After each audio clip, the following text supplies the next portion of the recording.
رب اشرح لي صدري ويسر لي أمري واحلل عقدة بلساني يفقهوا قولي سبحانك لا علم لنا إلا ما علمتنا إنك أنت العليم الحكيم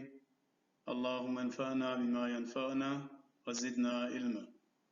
صدق الله العظيم. السلام عليكم ورحمة الله تعالى وبركاته. Kitabu kilimo al-Islah Institute libicho laga kasitwaidi ke Maulana Daud Abdul Karim kilimo wamu ofising yo alikago ka matla o ka kgoboketša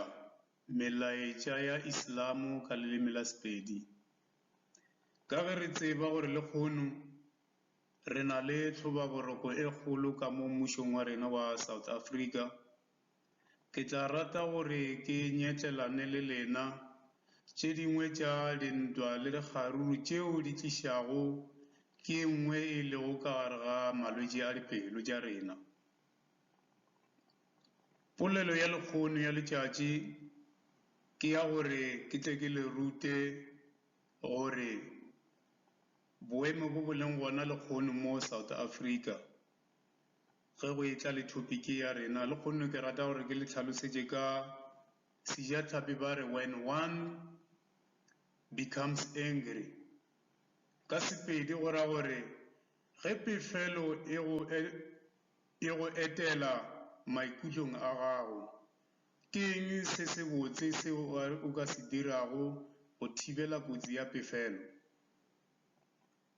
Pele ke tšwela pele ke tla rata go bolela le lena ka lefase le la borena la South Africa. Re na le dilwanalwana tše dingwe tše e leng gore di tšwa gona mo malwetšing a dipelo tša rena. Eupša tabakgolo ke gore ditlamorago tša yona gore di be tša go swabiša ke ge go tla be go tlile yona ye ya gore when becoming angry, ge motho a tletše ke pefelo. Ntlha ya mathomo ka mo South Africa re a bona gore re na le seo se bitšwago gore ke women and child abuse, ka leina la Sepedi se bitšwa gore ke ditlamorago tša tshotlo go basadi le bana ka mo lefaseng la rena la South Africa. Ntlha ya bobedi wa latela ya substance abuse, tšhomišo mpe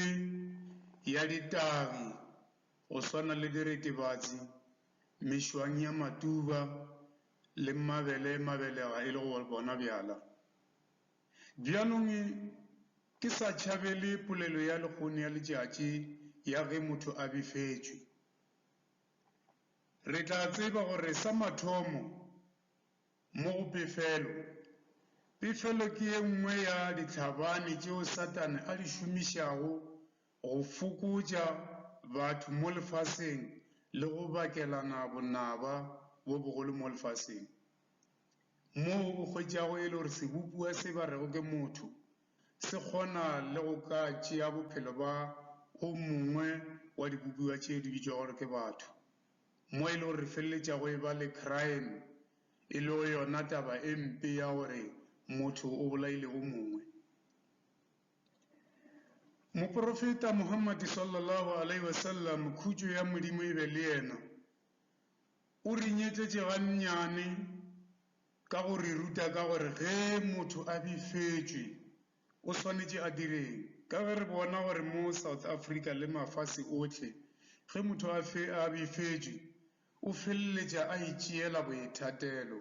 ga a kgone le ka go lemoga gore boemo bo a le go bona ke boemo bo e leng gore bo nyaka gore motho a efoge pefelo. Ka ge ke boletše gore pefelo ke setlhabane tše dingwe tša ditlhabane tšeo Satane a di berekišago a di šomišago go ka fokotša batho lefaseng le go hlola bonaba.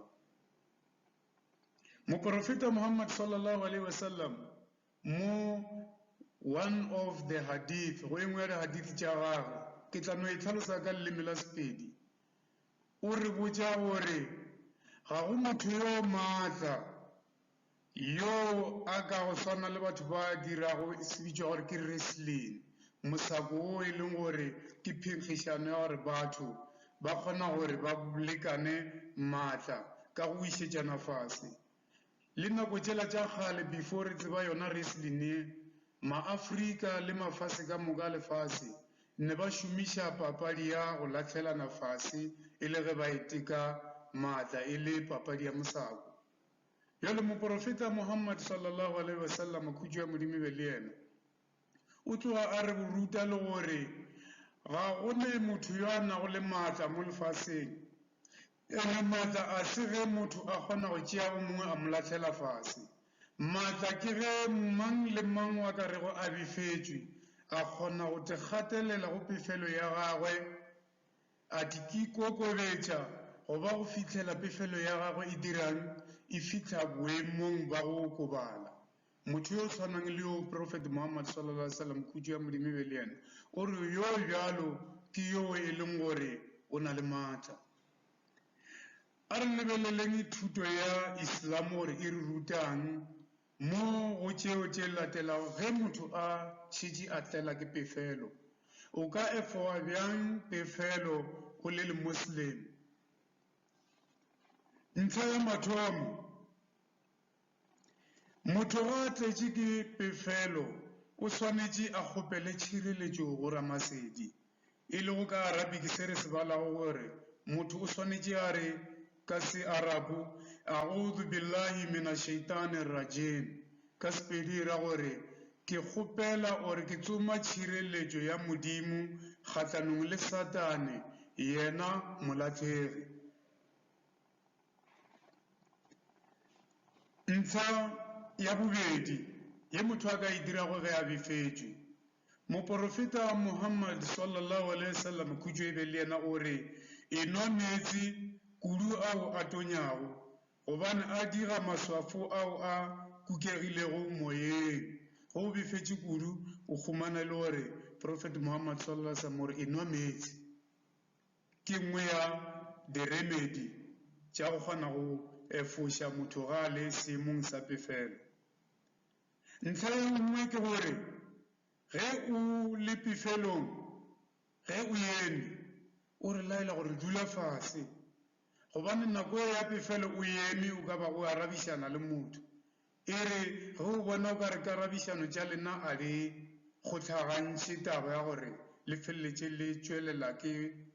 bodulo bo e le gore magareng a lena go na le khutšo. Gona ga o ana le motho e le gore o dia dingangišano le yena go tlatša pefelo o nne fase.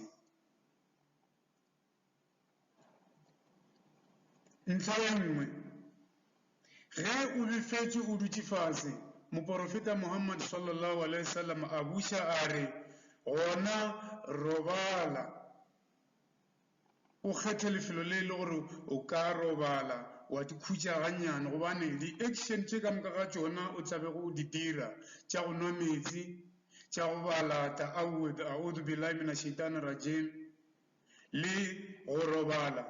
ke dilo tše dingwe tše e leng gore di kgona go tloša Satane o a renago magareng a gago le motho o ka bago a go befeditšwe ore le ga a se gaufi le wena.